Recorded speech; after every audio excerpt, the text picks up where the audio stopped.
2020 मायथाइनि 27 जानुवारियाव बर'नि थामथि गोरोबथा जायखौ जों गोजोन गोरोबथा बुंदों बिटिआर सुक्तिया जादोंमोन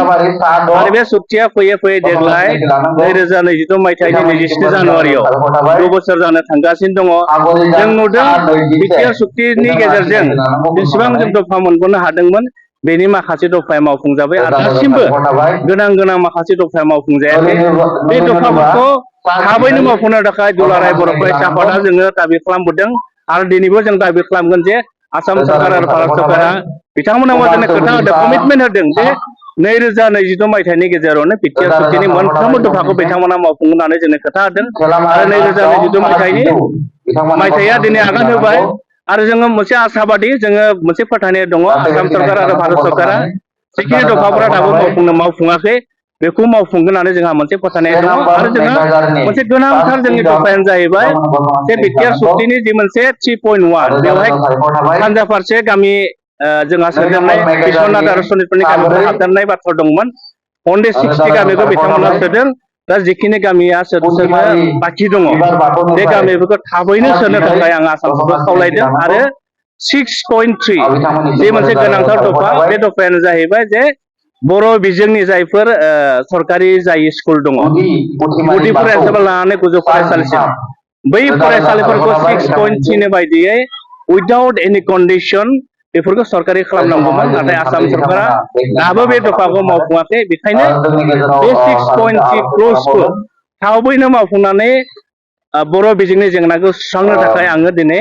आसामनि गिबि मन्थ्रि डक्टर हिमन्त बिश्व शर्मा बिथांखौ खावलायहरबाय। आं दायो दंफैयो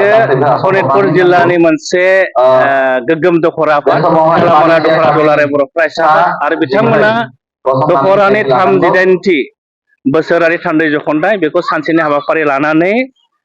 बिथांमोना हरासिङारि गुदि फरायसालिनि जि लांगोना बेवहाय बिथांमोना हाबाफारिखौ लादों। बेवहाय बिथांमोना आंखौ हांख्रायदों, फैनानै मोजां मोनदों आरो जों दुलाराय बर' फरायसा आफादा थान्दै मेलनि गेजेरजों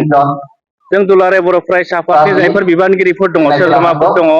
2 बोसोरनि थाखाय जोंखौ सायख'नाय जायो आरो बे 2 बोसोराव दुलाराय बर' फरायसा आफादा बर' हारिनि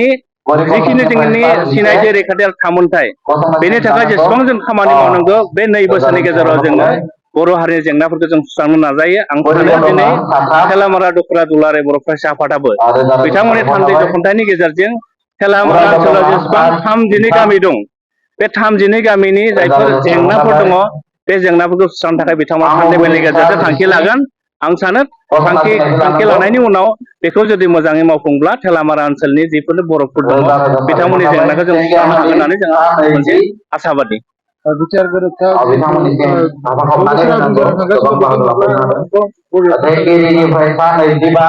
नंगौ 2020 मायथाइनि 27 जानुवारियाव बर'नि थामथि गोरोबथा जायखौ जों गोजोन गोरोबथा बुंदों बिटिआर सुक्तिया जादोंमोन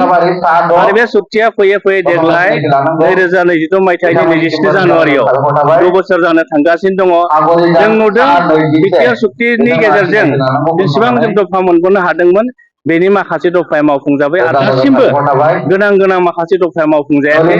बे दफाफोरखौ थाबैनो मावफुंनो थाखाय दुलाराय बर' फरायसा आफादा जोङो दाबि खालामबोदों आरो दिनैबो जों दाबि खालामगोन जे आसाम सरकार आरो भारत सरकारा बिथांमोनाबो जोंनो खोथा होदों, कमिटमेन्ट होदों जे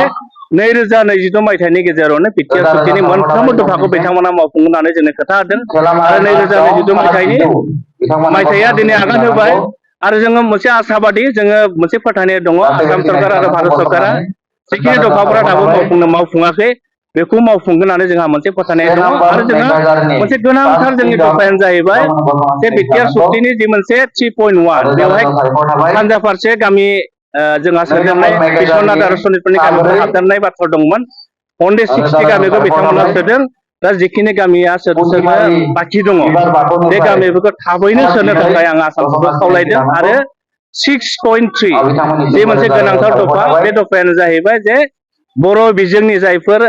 सरकारि जाय स्कुल दङ गुदि फरायसालिनिफ्राय लानानै गोजौ फरायसालिसिम बै फरायसालिफोरखौ 6.3 बायदियै उइदाउट एनि कन्डिशन बेफोरखौ सरकारि खालामनांगौमोन नाथाय आसाम सरकारा दाबो बे दफाखौ मावफुङाखै। बेखायनो बे 6.3 क्लजखौ थाबैनो मावफुंनानै बर' बिजोंनि जेंनाखौ सुस्रांनो थाखाय आङो दिनै आसामनि गिबि मन्थ्रि डक्टर हिमन्त बिश्व शर्मा बिथांखौ खावलायहरबाय।